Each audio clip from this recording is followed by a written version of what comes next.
Un post sur Natepan est devenu viral parmi les netizens. Le post intitulé Wow, Karina est incroyable sur ses photos sans retouche partage plusieurs images de la leader des spas. Sur ces photos, on peut voir que l'idole est moins maquillée, mais reste tout de même hyper jolie. Et l'internaute en question affirma que les photos de Karina sont réelles et n'ont pas été retouchées. Du coup, elles reflèteraient la vraie beauté de l'idole. Cependant, les photos ont suscité un grand débat en ligne, car beaucoup affirmaient que les photos étaient trop belles pour ne pas avoir été retouchées, tandis que d'autres affirment qu'effectivement les photos partagées étaient dénuées de retouches. Les fans ont ensuite fourni des photos de l'idole prises par des journalistes, qui ont la réputation de ne pas avoir été retouchées, car elles sont peu flatteuses. Nombre de netizens ont estimé que ces photos prouvaient que celles du post n'avaient effectivement pas été retouchées, et beaucoup d'internautes s'extasiaient sur la beauté de l'idole.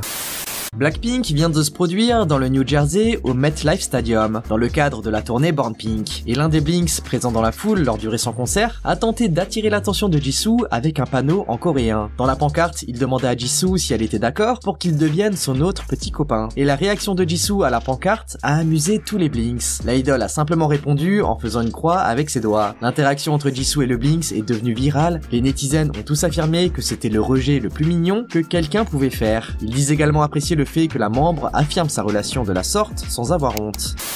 L'Institut coréen de la réputation des entreprises a publié les classements de la valeur de la marque des girls band pour le mois d'août. Selon l'analyse des données de l'Institut coréen, NewJeans s'est emparé des 3 premières places et toutes les membres se sont classées dans le top 10. Minji se classe première avec un indice de valeur de marque de 8 167 000, soit une augmentation impressionnante de 119%, ce qui lui a permis de passer à la première place. Hani arrive en deuxième position avec un indice de 7 539 000, soit une hausse impressionnante de 216%, ce qui lui permet de gagner 6 places. Et en troisième position se trouve Erin avec 6 419 000 points, qui a augmenté de 236% par rapport au mois dernier et a gagné un nombre impressionnant de 15 places. L'analyse du Big Data a montré que les termes les plus souvent associés à Minji étaient lovely, cute et adorable. Mais les autres membres ne sont pas en reste, puisque Hein occupe la 5ème place et Daniel la 6ème. Toutes les membres auraient pu occuper le top 5 si Jisoo n'avait pas été classé 4ème. En tout cas, c'est une fierté pour tous les bunnies de voir les filles occuper ces places. Les fans ont été ravis de voir que Lee Chae-yeon allait assister au concert familial de RBW, qui se tient à Tokyo ce 19 août. Cependant, les internautes ont montré des inquiétudes et de la colère envers le label après les dernières déclarations de l'idol. Lee Chae-yeon s'est aujourd'hui rendu sur Bubble pour expliquer sa situation délicate concernant l'événement. Sur la plateforme, elle partagea « Vous savez, je supporte vraiment tout, mais en ce moment, je suis tellement en colère que j'ai besoin d'écrire ceci. Quoi qu'il en soit, je vais être honnête. Pour ce concert, au Japon, j'aimerais vraiment que le label soit un peu plus attentionné envers le personnel. Je voulais être belle sur scène, alors j'ai personnellement payé pour que mon équipe de coiffeurs et de maquilleurs m'accompagne au Japon. Les fans se disent en colère de voir que RBW n'a pas voulu dépenser pour que l'équipe de Chae-yeon l'accompagne au concert, alors qu'il semble l'avoir fait pour les autres artistes. Ce 19 août, l'émission tant attendue de SBS Unanswered Questions a été diffusée. Il avait été annoncé que l'émission se pencherait sur la controverse 50-50 et sur la structure de fonctionnement des agences de divertissement. Cependant, de nombreux téléspectateurs coréens ont estimé que l'émission n'avait rien fait pour clarifier la situation. L'épisode a commencé par des interviews d'Attract et de The Givers. Cependant, les interviews n'ont rien ajouté aux informations actuellement disponibles concernant le conflit. L'épisode a également soulevé des nouvelles allégations concernant les mauvais traitements infligés par Attract aux membres. Cependant, il n'y a pas eu d'analyse approfondie de la question pour savoir si les membres de 50-50 avaient été effectivement maltraités ou non. Les enregistrements des appels téléphoniques révélés par Dispatch et d'autres sources médiatiques n'ont pas non plus été abordés dans l'épisode. La seule information nouvelle incluse dans l'émission était la version démo originale de Cupid par les producteurs suédois, et le fait que la version finale ne comportait que 3 mots différents de la version démo. À la suite de l'émission, le forum en ligne de la chaîne a dû être bloqué à cause des nombreuses plaintes déposées par les téléspectateurs concernant la qualité de l'émission. RM a surpris tout le monde aujourd'hui. Le membre de BTS a attiré l'attention avec son physique insoupçonné. Dans une récente mise à jour sur Instagram, les fans ont pu voir une vidéo de RM faisant des tractions à la salle de muscu. Des screenshots de la vidéo ont été prises et diffusés sur des forums en ligne pour parler de la musculature de l'idol. Et les commentaires ont été tous hyper flatteurs pour Namjoon. Peut-on avoir ce type de contenu de la part de RM plus régulièrement? Ne fais pas ça si tu n'as même pas l'intention de m'épouser. Ou encore, peut-on en faire une série officielle de contenu sur YouTube? En tout cas, on peut dire que le leader de BTS est fin prêt à s'enrôler avec cet entraînement ultra exigeant. Les netizens ont tenu un débat en ligne suite à la tenue de Kwon Eun-bi lors du récent K-School Festival. Le K-School Festival, l'un des événements estivaux les plus populaires de Corée, s'est tenu le 19 août à Séoul. Et la participation de Kwon Eun-bi a beaucoup fait parler d'elle pour la tenue de l'idol lors de l'event. Ce jour-là, Kwon Eun-bi est montée sur scène vêtue d'un maillot de bain bleu et d'un short en jean. Et sa tenue sur scène a fait l'objet d'un grand débat car certains internautes estiment que cette dernière était trop révélatrice. D'un autre côté, certains internautes ont défendu l'idol, affirmant que sa tenue était adaptée à l'événement et qu'il s'agissait d'une tenue de festival typique portée par les idoles. Beaucoup disent que Kwon Eun-bi a simplement une morphologie avec des courbes et que du coup la tenue semble être révélatrice. Mais si Eun-bi était toute mince, le débat n'aurait pas eu lieu. Ce sont les internautes qui feraient toute une histoire d'une tenue que n'importe qui d'autre sans poitrine aurait portée et n'aurait pas été jugé. En ligne on pouvait lire « Beaucoup d'idoles portent ce type de tenue, c'est juste que son corps est sexy, la tenue n'est pas excessive ». La SM vient de faire une déclaration concernant le comportement des Sasaeng. La société a annoncé qu'elle engagerait des poursuites judiciaires contre les personnes responsables du tournage et de la diffusion de vidéos non autorisées qui portent atteinte à la vie privée des artistes. Le communiqué a en fait fait suite à un incident impliquant un fan de Jaehyun de NCT qui avait secrètement filmé et mis en ligne des vidéos prises dans sa chambre d'hôtel. Les vidéos ont été prises lors de la récente tournée américaine de NCT en octobre 2022 et ont partagé des moment où les membres séjournaient à l'hôtel. La situation a dégénéré lorsque la Sasaeng étrangère a réussi à voler la clé de la chambre d'hôtel de Jaehyun et est rentrée dans la chambre alors qu'elle était inoccupée. La fan a ensuite partagé la vidéo sur ses réseaux sociaux. La SM a assuré aux fans qu'elle prenait cette affaire très au sérieux et qu'elle identifierait les personnes responsables de ces atteintes à la vie privée et qu'elle a également déjà commencé à collecter des données sur la personne qui a publié les vidéos. Les internautes ont été choqués avec la récente révélation concernant le solo de Jungkook. En effet, un rapport exclusif a été publié aujourd'hui, et dans ce dernier, des allégations de plagiat ont été dirigées à l'encontre du premier single solo de Jungkook, Seven. Le single en anglais Seven a été composé et écrit par Andrew Watt, John Bellion, Henry Walter, Teron Michael Thomas et Lato. Mais le single est actuellement soupçonné d'avoir plagié une mélodie clé utilisée dans Time of Mask de Finn Kyle, sorti en 2000. Time of Mask de Finn Kyle est une B-side de l'album spécial du groupe Special. Elle a été composée par Yang Junyoung et il a été rapporté que Yang Junyoung a transmis une demande d'évaluation de la séquence des deux chansons à un producteur de Hybe et qu'il attend actuellement une réponse. Hybe aurait donné une réponse temporaire déclarant que le problème ne peut être résolu pour le moment en raison du voyage d'affaires de Bang Si-hyuk aux États-Unis. Les internautes ont été surpris récemment après avoir vu les différentes photos de Soyeon dans un centre commercial avec un homme. Selon le post publié sur Natepan, la photo a été prise en juin de cette année, et l'homme qui est à ses côtés est en fait Moon Se-hoon, le candidat de la télé-réalité Single Inferno. Du coup, le post a de suite provoqué des débats en ligne, et des rumeurs de couple entre les deux célébrités ont commencé à émerger. En ligne, on pouvait lire « Tous les Neverland le savaient déjà, alors je suis juste excité de voir quel genre de musique elle va faire maintenant. Soyeon a déjà 26 ans, faire de la musique c'est bien, mais elle devrait aussi connaître l'amour. » Cependant, le même jour, l'agence de Moon Se-hoon, CRB INM, a déclaré « Les rumeurs de rendez-vous avec Soyeon sont fausses. Ils ne sont que des amis proches. S'ils sortent vraiment ensemble et s'ils se montreraient au grand jour dans un grand magasin, ils sont juste allés acheter des vêtements ensemble. » Pour l'instant, Soyeon et son label, de son côté, ne se sont pas encore prononcés sur les rumeurs.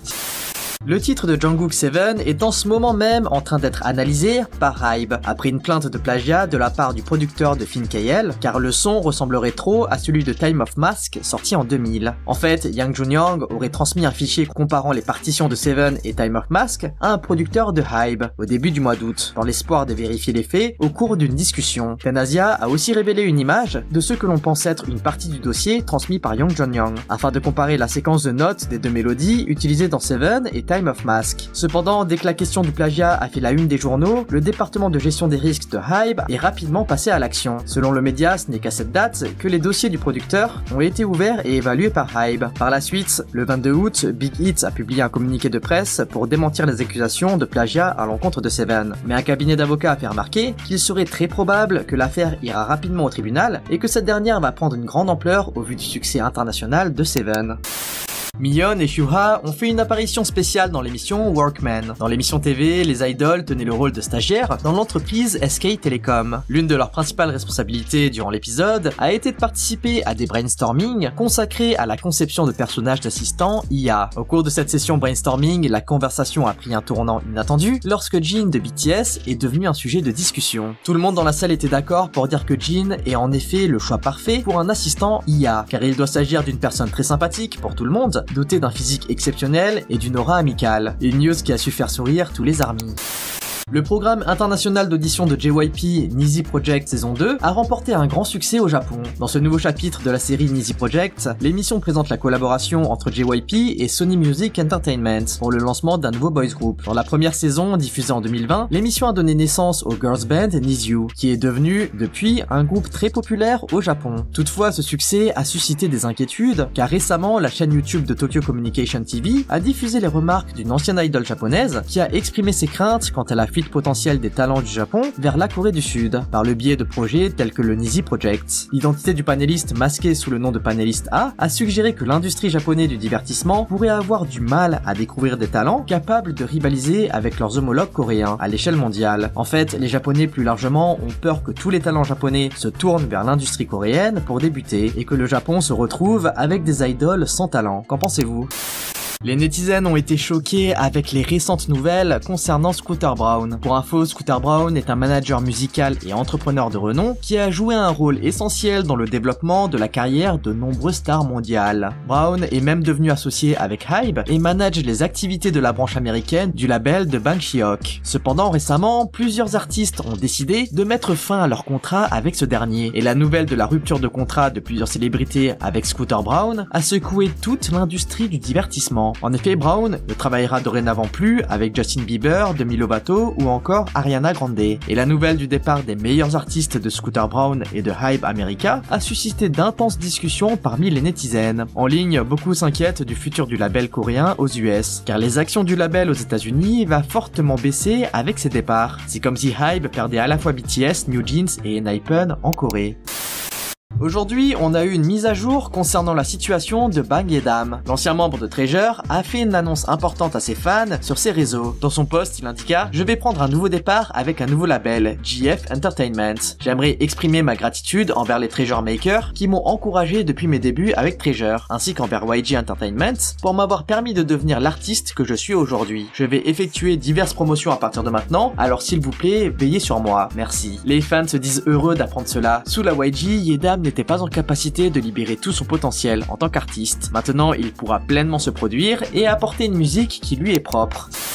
Lors du dernier Weekly Idol, Mia a abordé un sujet épineux. Elle a déclaré que sa nouvelle coiffure avait attiré beaucoup de comparaisons avec d'autres idols masculines de l'industrie, en citant Youngwon de Monsta X, Mark de NCT, Taemin de SHINee et Felix de Stray Kids. En fait, depuis le comeback d'Everglow, beaucoup de commentaires un peu moqueurs se sont faits sur Mia et sa coiffure. Du coup, les fans ont été furieux d'entendre cela. Si Mia mentionne ce sujet, c'est qu'au fond, ça la dérange d'être comparée avec des hommes selon certains Forever. En fait, pour certains, ce serait purement et simplement des commentaires sexistes, qui n'arrivent pas à accepter qu'une femme puisse avoir les cheveux courts, alors qu'à l'inverse, une idol masculine avec des cheveux longs ne pose pas de problème et n'est jamais comparée à une femme. Une situation qui est encore plus triste, sachant que Mia avait elle-même avoué qu'elle n'était pas entièrement d'accord avec sa nouvelle coupe de cheveux, et que ce serait le label qui aurait imposé ce nouveau style. En tout cas, la situation a préoccupé et attristé de nombreux fans.